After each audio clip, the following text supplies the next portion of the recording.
बिलाल कियानी साहब, आपने जो कहा था वो तो दुरुस्त साबित हो गया, लेकिन अब मैं मरियम नवाज शरीफ साहबा का एक बयान आपको सुनवाता हूँ और फिर आपसे पूछूंगा कि क्या आप उनकी तायद करते हैं। ज़रा सुने जी, मरियम साहबा ने भी एक बहुत बड़ी स्टेटमेंट दिया, वो क्या कह रही हैं। हमारे जो मुखालिफिन हैं अब वो ये बातें करने लग गए हैं, पंजाब तरक्की कर रहा है तो हमारे वज़ीर आला को देखो, वो सिर्फ ये जलसा कर लो, ये हमला कर दो, ये उम्मीद लगा के जेल में बैठे थे कि हमने इतनी तबाही कर दी अपने 4 सालों में कि मुस्लिम लीग नून की हुकूमत जो है वो कुछ नहीं कर सकेगी और लोग सड़कों पे आ जाएंगे। तो आज वो अपने ज़ख्म चाट रहे हैं बैठ के, चाहे वो जेल में हो या जेल से बाहर हो। उनको पता लग रहा है कि हमारी सियासत जो है वो आखिरी सांस ले रही है। भाई चुप करके घर बैठ जाओ, अब तुमने इक़्तिदार में इंशाअल्लाह ताला नहीं आना कभी भी। आपको यकीन है बिलाल कियानी साहब कि अब पीटीआई ने कभी इक़्तिदार में नहीं आना? जी इंशाल्लाह जी, मुझे यकीन है। और ये जो इनकी 4 साल में 4 साल जो उन्होंने तबाही फेरी थी, इस बात में कोई शक नहीं है कि इनका ख्याल था कि 16 माह की हुकूमत के दौरान भी हम मुल्क को डिफ़ॉल्ट की तरफ धकेल के अपना IMF का प्रोग्राम तोड़ के ऐसा कबाड़ा करके जाएंगे कि संभाला नहीं जाएगा। वो संभल गया। इस दफ़ा फिर आपको याद होगा फरवरी में बाकायदा एक मौका आया था जहाँ पे इनके पास एक अपॉर्चुनिटी थी कि कम से कम ये पीपल्स पार्टी के साथ एक डायलॉग शुरू करते एक हुकूमत बनाने की। मगर उस टाइम पे भी इन लोगों ने फैसला किया कि हमसे तो संभलना नहीं है और इनसे भी संभलना नहीं है, और गर्मियों तक और पता नहीं कब तक ये सारा निज़ाम बिल्कुल गिर जाएगा, क्योंकि मईशत तो किसी से नहीं संभली जाएगी। तो आपने देखा कि अब महंगाई की शरह भी 4 साल की कम तरीन सतह पर आ गई। IMF का प्रोग्राम भी फाइनलाइज हो गया।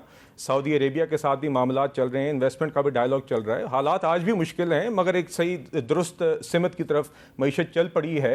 तो यकीनन इनका ये ख्याल था, और आज भी इसलिए अब आप जब अली अमीन गंडापुर साहब हफ्ता 2 हफ्ते खामोश रहते हैं, उसके बाद वो उसके अलावा क्या कहें जो उनने आके कहना है। इनसे सियासत तो होती नहीं, जमहूरी या पार्लिमानी सियासत भी होती नहीं। फ़िलिस्तीन जैसे मामले के ऊपर भी जो जमात बॉयकॉट कर दे ऑल पार्टीज कॉन्फ्रेंस को, उसने क्या किसी से सियासी डायलॉग या सियासत और कोई कंस्ट्रक्टिव डायलॉग करना है। तो बहरहाल जी, हम इंशाल्लाह अपना काम जारी रखेंगे कि वफाक में भी और पंजाब की हुकूमत में भी, और इंशाल्लाह हमें यकीन है कि इसी परफॉर्मेंस की बुनियाद के इंशाल्लाह हमें आगे फिर सुरखरू होंगे। डोगर साहब, आपको यकीन है कि अब आपकी पार्टी कभी इक़्तिदार में नहीं आएगी? क्योंकि अभी थोड़ी देर पहले आप कह रहे थे हम दोबारा इमरान खान को वज़ीर आज़म बनाएंगे। कभी तो बहुत दूर की बात है। ये कल चैलेंज देता हूँ पूरे पाकिस्तान में कोई एक हल्का फ्री एंड फेयर इलेक्शन करा ले, इनकी ज़मानतें जब्त हो जाए। फ्री एंड फेयर इलेक्शन कैसे होगा सर? यही तो बड़ा सवाल है। देखे ना, चीफ इलेक्शन यही तो बड़ा जो है अपना सुल्तान सिकंदर राजा साहब, जब तक वो हैं तो बस फिर यही तो बड़ा सवाल है। और उसके ऊपर ये मरियम बीबी और ये इतनी बड़ी बड़ी बगलें बजाएं कि हमें अवाम ने मुंतखब किया और हम पता नहीं कितना बड़ा किला फतह करके आए। बट इनको पता है कि इनको किस तरह लेकर आया गया। वो काजी साहब जो आज पूरी दुनिया के अंदर जलील और रुस्वा हो रहे हैं, उन्होंने 13 महीनों में क्या किया बाकी इस पार्टी की खिलाफ हर जगह दीवारें खड़ी स्टेटमेंट दिया है काजी साहब जो पूरी दुनिया में जलील और रुस्वा हो रहे हैं। ठीक है, एक जगह पे उनके खिलाफ नारेबाजी हुई है, लेकिन एक और जगह पे वो गए, वहाँ पे उनकी बड़ी इज्जत अफजाई हुई है। सर वो ठीक है, लेकिन मैं ये समझता हूँ कि जो इंसाफ की धज्जियाँ उन्होंने आला मनसब पर बैठ कर उड़ाई और अपने तासुब से मबनी जो फैसले उन्होंने किए आपके सामने ही है। फेयर तो तब थे ना कि अगर वो तमाम फैसले जो हमारे अगेंस्ट थे खुद ना सुनते।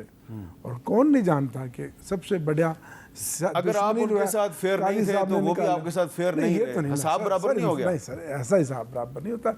इंसाफ के तकाजे होते हैं जब आप किसी आला मनसब पर बैठे।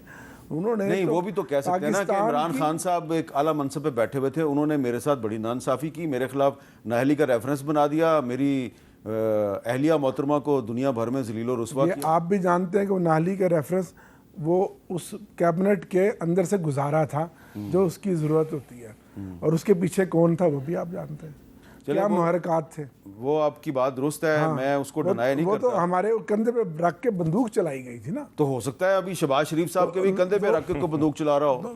तो लेकिन अर्ज ये है कि काजी साहब ने मायूस किया इस कौम को। अच्छा ठीक है, बहुत मायूस किया, और ये जो जिल्लत है, रुसवाई है, ये कब्र तक उनका पीछा करेगी। अच्छा, अब जो आपकी खैबर पख्तूनख्वा में जो हुकूमत है, वो अब एक तरफ तो अली अमीन गंडापुर साहब कह रहे हैं जी कि हमने तो अब सड़कों पे निकलना है और फिर वापस नहीं जाना, और दूसरी तरफ मरियम नवाज शरीफ साहबा के ख़िलाफ़ पेशावर के थानों में दरख्वास्तें दायर कराई जा रही हैं। एक दरख्वास्त मेरे पास है, तो आपके ख्याल में ये अगर FIR उनके ख़िलाफ़ आप पेशावर के किसी थाने में दर्ज करते हैं तो ये मुनासिब होगा?